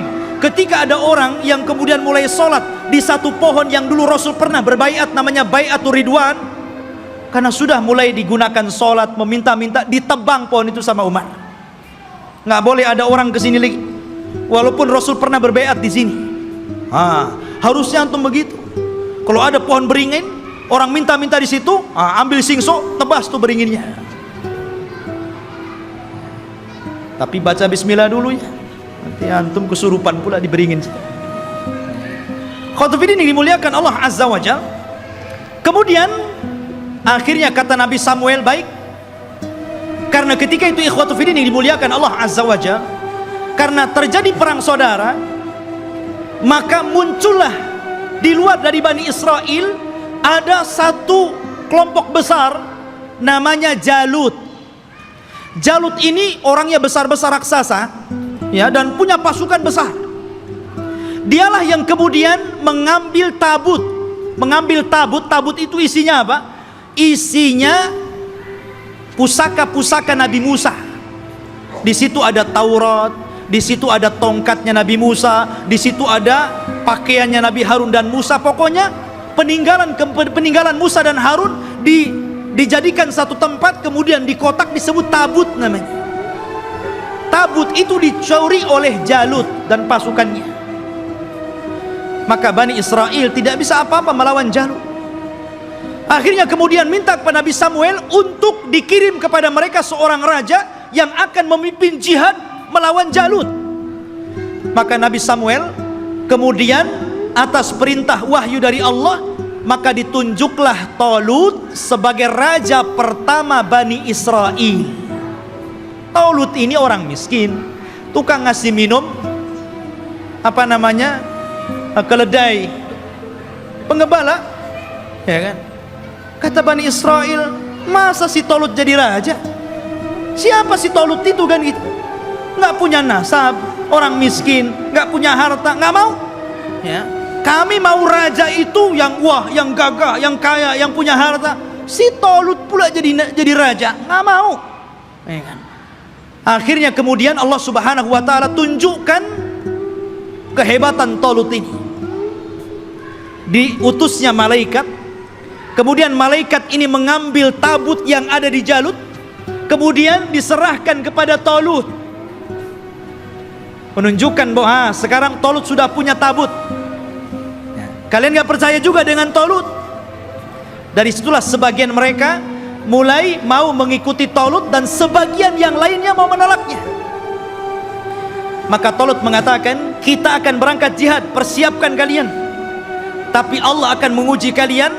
Kalau nanti kalian melewati sungai, jangan banyak minum di situ. Kalau mau minum, bolehlah satu kepal, gurfatan wahid, ya satu dayung saja, nggak boleh banyak-banyak. Kalau banyak-banyak kalian akan kalah. Berangkatlah pasukan Talut menuju pasukan Jalut, ya kan?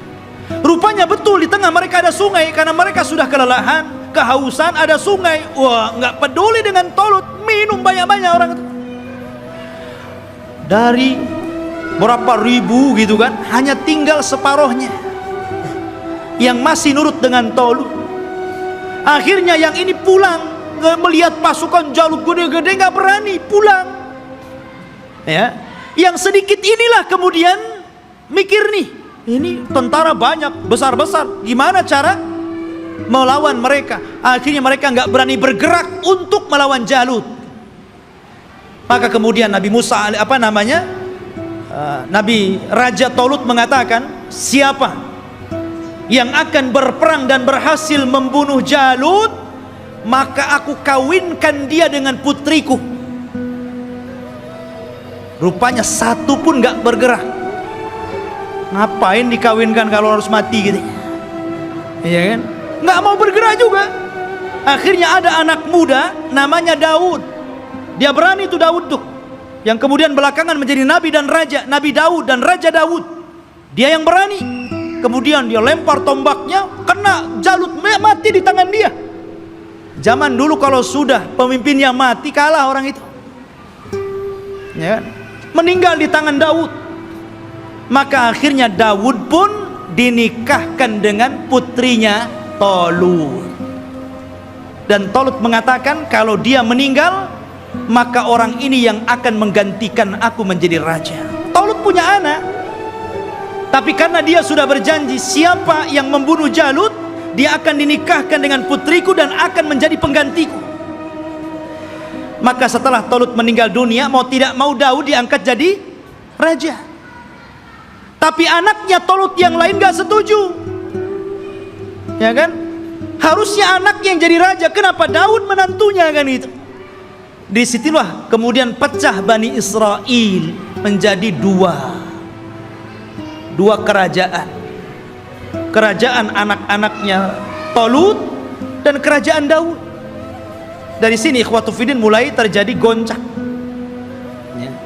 Tapi Nabi Daud ini ikhwan adalah orang yang cerdas, karena Allah berikan mukjizat, tangannya itu bisa melembutkan besi, ya. Jadi kalau besi itu nggak perlu dilas, dipotong-potong aja sama dia kan begitu. Wa alanna lahul hadid, dia bisa melembutkan besi, bukan sulap ikhwan. Itu mukjizat. Kalau enggak gini aja dia, ya kan? Mukjizatnya Nabi Daud, dia punya kekuatan. Akhirnya dia pun melawan anak-anaknya Talut yang lain dan mempersatukan kembali Bani Israel. Setelah dia meninggal, maka puncak kekuasaan Bani Israel ada di tangan putranya Daud, Nabi Sulaiman. Disitulah puncak kekuasaan Bani Israel, puncak kekuasaan Yahudi, ya. Dan hanya ada 4 raja yang pernah menguasai sebagian besar dunia, yang 2 mukmin dan 2 kafir. Yang pertama mukmin, namanya Dzulqarnain, sebutkan dalam surah Al-Kahfi. Yang kedua Sulaiman, ini keduanya mukmin. Dan keduanya kafir. Yang pertama Namrud di zaman Nabi Ibrahim. Kemudian Bukhtun Nasr, nanti ada kisahnya akan nyusul. Ya. Jadi Sulaiman ini Allah Subhanahu wa taala berikan kekuasaan yang tidak diberikan kepada orang sebelum dan setelahnya. Dia bisa menundukkan awan, dia bisa menundukkan jin, dia bisa menundukkan burung-burung, dia bisa menundukkan tumbuh-tumbuhan. Masya Allah, ini raja alam nyata dan gaib ini, Nabi Sulaiman ini, ya. Jadi jin tunduk sama dia. Bahkan yang membangun bangunan-bangunan itu jin. Jin itu yang bekerja kepada Sulaiman, membuat istana-istana. Makanya ketika Sulaiman meninggal dunia, jin itu kan tidak tahu yang gaib. Disangkanya Sulaiman masih hidup dan tidur di singgasana, asik bekerja saja mereka kan. Baru setelah Sulaiman roboh dari singgasananya, kata jin, oh kalau tahu Sulaiman sudah mati dari dulu, ngapain saya kerja, katanya. Nah, dari sini menunjukkan jin itu tidak tahu yang gaib. Kalau jin tidak tahu yang gaib, berarti dukun lebih tidak tahu yang gaib. Karena dukun itu gurunya jin. Mereka itu para pendusta, nggak usah dibenarkan. Benarnya 1, dustanya itu 1000. Ya. Ma'asyiral muslimin rahimani wa rahimakumullah. Maka Sulaiman inilah puncak kekuasaan, dan di zaman Sulaiman ini beliau membangun 1 tempat ibadah menggantikan tabut, namanya Haikal Sulaiman, yang sekarang menjadi mimpi orang Yahudi. Haikal Sulaiman, mimpinya orang Yahudi itu sampai hari ini. Sulaiman membuat haikal. Dialah yang pertama kali meninggikan Masjidil Aqsa. Jadi kalau Ibrahim meninggikan Masjidil Haram, kalau Masjidil Aqsa ditinggikan oleh Sulaiman. Dan ketika dia mendirikan Masjidil Aqsa, maka dia meminta kepada Allah 3. 1, agar Allah memberikan hukum yang sesuai dengan hukum Allah. Yang kedua, agar diberikan kekuasaan yang tidak pernah diberikan kepada siapapun setelahnya. Yang ketiga, agar siapapun orang yang masuk ke masjid ini dan tidak ada niat kecuali sholat, keluar, maka dia sudah hilang dosanya seperti anak yang baru dilahirkan dari perut ibunya. Kata Rasul, aku berkehendak bahwa yang ketiga itu aku, kata Rasul. Karena yang kedua sudah dikabulkan. Dan Rasul pernah sholat di Baitul Maqdis. Kata Rasul, aku berharap aku yang ketiganya.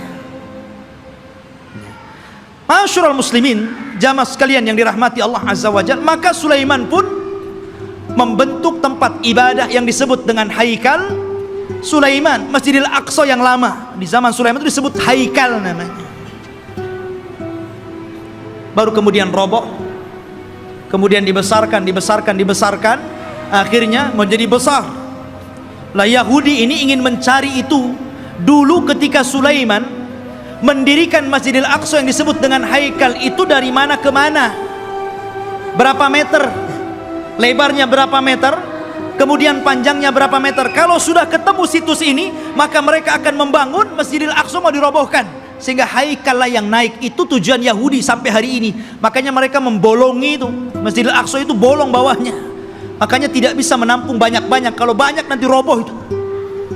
Karena di situ ikhwatu fiddin, di bawah tanahnya itu, di bawah tembok ratapan itu, mereka mencari-cari di mana tempat haikalnya Sulaiman. Jadi para ilmuwan Israel terus mencari dan akan membangunnya. Dan mereka ingin mendirikan Israel Raya persis di atas Haikal Sulaiman. Makanya si Trump itu, Donald Trump ya, mereka orang-orang Israel didukung oleh Amerika untuk menguasai Yerusalem, yang memang Masjidil Aqsa ada di situ, dan bercita-cita untuk membuat negara Israel Raya. tepat di atasnya haikal Sulaiman. Alhamdulillah, negara kita tegas menolaknya, dan negara-negara yang lain juga tegas. Bukan hanya orang Islam, di luar Islam pun sebagian mereka menolaknya. Tapi yang jelas saya katakan, yang namanya Yahudi dan Nasrani itu akan sekongkol sampai pun ketika Malhamatul Kubra di akhir zaman, perang besar yang tidak ada perang setelahnya, tetap saja Yahudi dan Nasrani itu akan sekongkol melawan kaum muslimin, ya kan? Masyarul muslimin, sampailah ketika Sulaiman meninggal dunia, anak-anak Sulaiman ini mulai berebut kekuasaan, ya. Karena berebut kekuasaan, goncanglah Bani Israel. Sudah tidak ada raja lagi. Raja itu cuma 3 di zaman Bani Israel, Talut, Daud, dan Sulaiman. Setelah itu nggak ada raja lagi. Akhirnya mereka pun berpecah, satu demi satu berpecah. Lemahlah orang-orang Yahudi. Ketika mereka lemah inilah, maka bangsa-bangsa luar mulai menjajah orang-orang Yahudi. Lah dari situlah datang pasukan dari Irak, pasukan Babil, yang kemudian menghancurkan Yahudi, menawan mereka dan memperbudak mereka, dibawa ke Irak, sebagainya lari ke Mesir. Dan ketika muncul seorang perdana menteri yang kemudian menguasai Babil, namanya Bukhtun Nasr, dialah yang kemudian menghancurkan negeri Palestina sehancur-hancurnya dan merobohkan haikal Sulaiman. Hancur lebur. Orang-orang Yahudi ditindas, orang-orang Yahudi diperbudak oleh Bukhtun Nasr ini. Hancur semuanya. Sampai disinilah Taurat hilang, Alwah Taurat hilang. Orang-orang Yahudi bingung.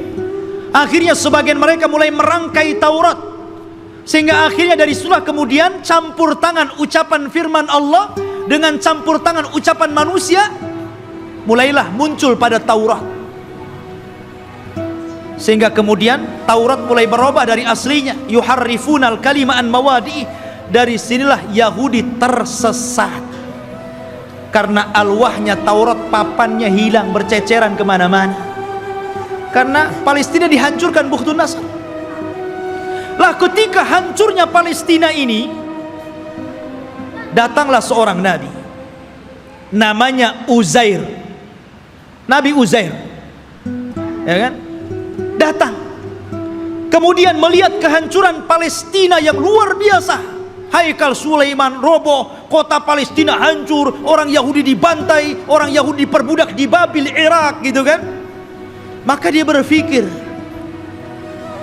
kaifa yuhyillahu ba'da mautiha, bagaimana Allah bisa menghidupkan kota yang hancur setelah dulu kota ini sangat ramai, sangat indah, sangat bagus.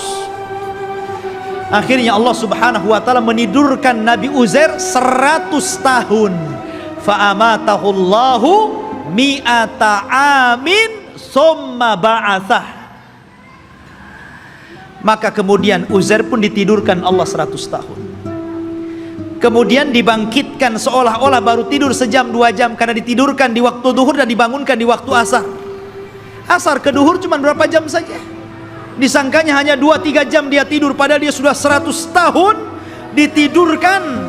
Dan Allah bolak-balikan badannya sehingga badannya tidak hancur, dan Allah biarkan badannya muda terus, sehingga ketika 100 tahun dia dibangkitkan, orang sudah tua, dia masih muda. Orang udah janggutnya panjang-panjang, udah pakai tongkat bungku-bungku, dia masih muda saja. Maka ketika dia mencari rumahnya, ya namanya rumahnya ya tahu di mana. Rupanya rumah itu masih ingat di mana letaknya. Rupanya di situ ada nenek. Rupanya nenek ini dulunya bekas pembantunya, lebih muda jauh, tapi sekarang lebih tua jauh. Siapa kamu? Saya Uzair. Uzair dah mati 100 tahun, kau ngaku Uzair pula, kata. Mana buktinya kau Uzair? Akhirnya ditunjukkan bukti-buktinya. Kaget nenek ini. Oh, kamu ini tuan saya, kamu Uzair. Menyebarlah nama Uzair di Bani Israel. Maka orang pun menganggap Uzair itu anak Tuhan. Wa qalatil yahudu Uzair ibnullah wa qalatin nasara al-masih ibnullah. Berkata orang Yahudi Uzair itu anak Allah, berkata orang Nasrani al-Masih ibnullah, anak Allah. Karena Uzair masih hidup. Mereka katakan ini anak Allah, kalau bukan anak Allah nggak mungkin hidup selama ini dan masih muda. Dan ketika dia mencari puing-puing papan-papan Taurat, dia tidak tahu di mana letaknya. Maka Allah ilhamkan mampu menghafal Taurat dengan pemikirannya, sehingga orang-orang menyangka Musa saja membaca Taurat dari papan, dia membaca Taurat dari pikirannya, berarti dia adalah anak Allah. Orang Yahudi bilang Uzair anak Allah karena mampu menghafal Taurat. Tuh lihat, kenapa orang Islam tidak dikatakan anak Allah? Banyak orang yang hafal Quran. Anak kecil aja si Musa bisa hafal Quran. Kenapa nggak Musa anak Allah? Al-Quran itu luar biasa ikhwan. Semua bisa menghafal Al-Quran. Bisa Quran dihafal. Anak kecil bisa hafal Quran. Tapi nggak ada sejarah orang hafal Taurat. Nggak ada sejarah pastor hafal Injil. Nggak ada. Tapi Taurat dan Injil tidak bisa dihafal, tapi Quran bisa dihafal. Ini mukjizat. Quran itu bisa, walaqad yassarna Qur'ana lidzikr. Allah mudahkan Quran itu untuk diingat. Ma'asyiral muslimin rahimani wa rahimakumullah. Maka itu kisah Nabi Uzair. Akhirnya kemudian Yahudi pun ditindas. Maka setelah kemudian zaman Bukhtun Nasr berlalu, datanglah Persia menyerbu dan menang. Maka orang-orang Yahudi dikembalikan ke Palestina.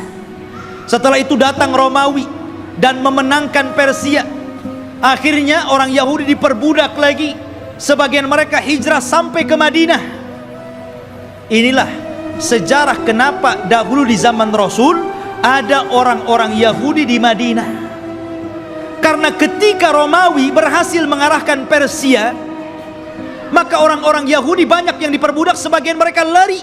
Dan mereka punya ramalan bahwa kelak akan muncul seorang nabi di tanah yang banyak pohon kurma, yang kemudian belakangan disebut Yathrib dan belakangan lagi disebut Madinah Al-Munawwarah. Berangkatlah mereka ke Madinah, suaka besar-besaran ya.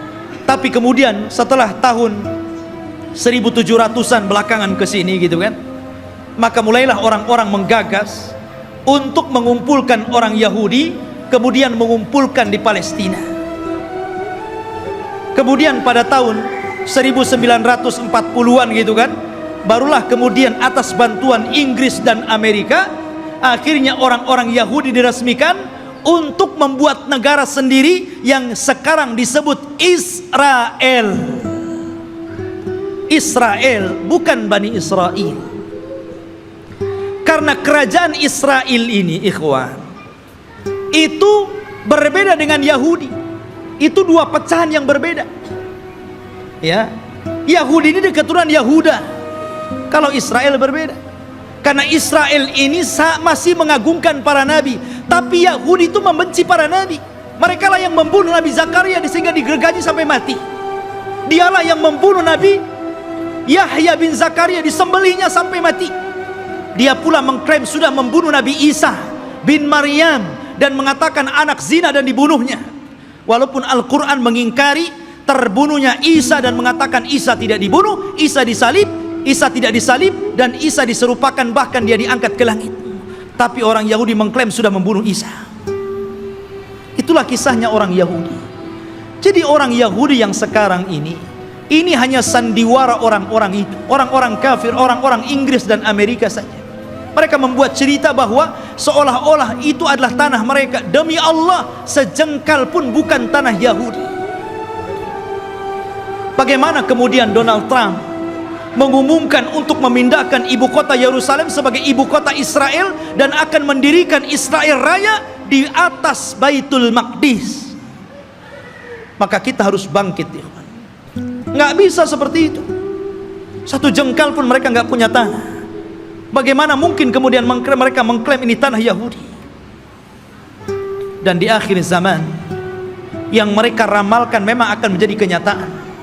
Mereka meramalkan setelah Haikal Sulaiman terbangun, maka akan diutus kepada mereka Imam Mahdi yang ditunggu-tunggu, namanya Dajjal. Dajjal itulah Imam Mahdi yang ditunggu-tunggu mereka. Makanya kita lihat simbol Zionis itu simbol mata, ya, karena Dajjal itu cuma satu matanya di sini. Makanya kemudian mereka menganggap bahwa itu Imam Mahdi mereka yang mereka tunggu. Makanya dalam Islam pun dibenarkan, karena kelak Dajjal itu akan diikuti 70.000 Yahudi Asfahan. Mereka akan mengikuti Dajjal. Tapi Dajjal tidak bisa diperangi oleh Imam Mahdi, karena terlalu kuat, pengikutnya banyak. Makanya kemudian Imam Mahdi terkepung di sebuah bukit. Akhirnya mereka pun harus kemudian bersembunyi di Bukit Tur, sampai Allah turunkan kepada mereka Isa bin Maryam, dan itu cita-citanya Nasrani. Jadi Nasrani ini mereka meyakini bahwa Isa akan turun. Isa yang mereka yakini sudah disalib dan sudah dibunuh, kemudian dihidupkan kembali setelah 30 hari, kemudian diangkat ke langit dan akan diturunkan di akhir zaman. Ini Nasrani ngakui. Dan Nasrani mengakui bahwa Isa ini kelak akan membunuh Dajjal dan akan memimpin dunia, dan dunia akan dikuasai Nasrani. Padahal Isa turun hanya tugasnya membunuh Dajjal, mematahkan salib, membunuh babi, dan menegakkan hukum sesuai dengan hukum Imam Mahdi yang notabene mengikuti ajaran Islam. Karena dia sholat di belakang Imam Mahdi. Isa turun di malam hari di waktu subuh. Ketika itu orang-orang sudah putus asa melawan tentara Dajjal.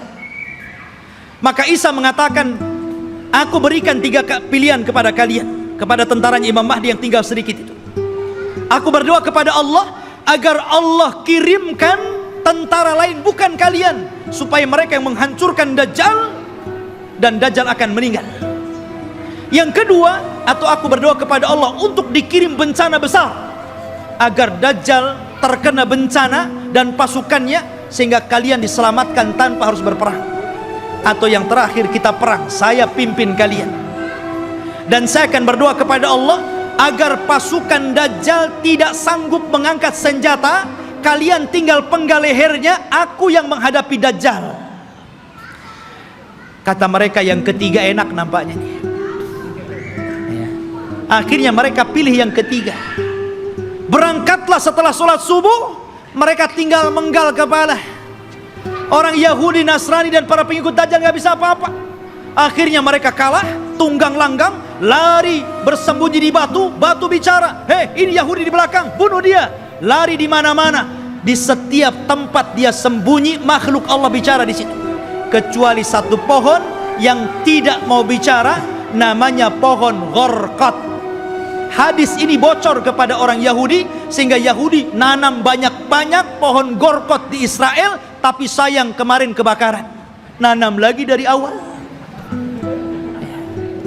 Ma'asyiral muslimin rahimani wa rahimakumullah, Gharqad ini nggak mau ngomong, ya. Makanya orang Yahudi, Gharqad ini bukan cemara, memang bentuknya kayak cemara, tapi cemara bukan Gharqad, ya. Nanti antum pula lihat cemara ditebangnya, ini pohonnya Yahudi, nanti Yahudi sembunyi di sini katanya. Bukan, Gharqad lah, bukan cemara, ya. Intinya ikhwatu fiddin yang dimuliakan Allah Azza wa Jalla, maka Dajjal berhadapan dengan Nabi Isa, dan Isa pun berhasil membunuh dan membawa kepalanya. Kemudian diberitahu kepada orang-orang bahwa dia telah membunuh Dajjal. Maka sebagian yang selamat dari orang-orang Nasrani kemudian beriman kepada Isa bin Maryam atas syariat Muhammad, sehingga Allah isyaratkan dalam Al-Quran, wa im min ahlil kitab illa la yu'minanna bihi qabla mautihi. Dan sebagian ahli kitab akan beriman kepada syariat Muhammad lewat Nabi Isa sebelum kematian Isa. Isa pun hidup selama 40 tahun. Di selang hidupnya inilah muncul fitnah yang lebih besar dibandingkan fitnah Dajjal. Fitnah apa? Munculnya satu kabilah yang bernama Ya'juj dan Ma'juj, dari keturunan Yafis ibn Nuh alaihi salatu wassalam. Satu kaum yang tidak bisa diperangi, tidak bisa dibunuh. Pasukan mereka banyak, satu dari kita 999 dari mereka. Anda bisa bayangkan. Jadi kalau kita melawan mereka, jadi satu dari kita melawan 999 dari mereka. Bayangkan. Sehingga ketika Allah azab dengan mengutus ulat dan mereka mati semua dengan ulat tersebut, bangkai mereka rata, sehingga setiap satu jengkal di tanah ada bangkainya. Nabi Isa berdoa kepada Allah agar Allah bersihkan bangkai-bangkai mereka, maka diutuslah burung pemangkai bangkai, tapi juga tidak habis semuanya. Maka Isa berdoa lagi agar diturunkan hujan dan banjir besar, akhirnya membawa jasad itu ke lautan dan menjadikan bumi kembali subur. Maka dari situlah mulailah berlangsung tanda-tanda alamat besar. Karena alamat besar itu kalau sudah datang, maka tasalsul akan terus berganti sampai kiamat dibangkitkan. Oleh karena itulah ikhwatu fiddin, inilah kisah Palestina dan Yahudi. Semoga menjadi pencerahan dan pengetahuan bagi kita. Semoga Allah subhanahu wa ta'ala mendoakan saudara-saudara kita yang ada di Palestina dan menggagalkan keinginan orang-orang kafir untuk menjadikan Yerusalem sebagai ibu kota Israel yang akan dibentuk sebuah negara Israel Raya. Mimpi mereka, tapi kita umat Islam tidak akan setuju dengan itu. Kita doakan terus agar saudara-saudara kita dimenangkan oleh Allah dan dihancurkan orang-orang kafir. Subhanakallah bihamdika asyhadu an la ilaha illa anta astaghfiruka wa atubu ilaik. Allahu ta'ala alam. Assalamualaikum warahmatullahi wabarakatuh.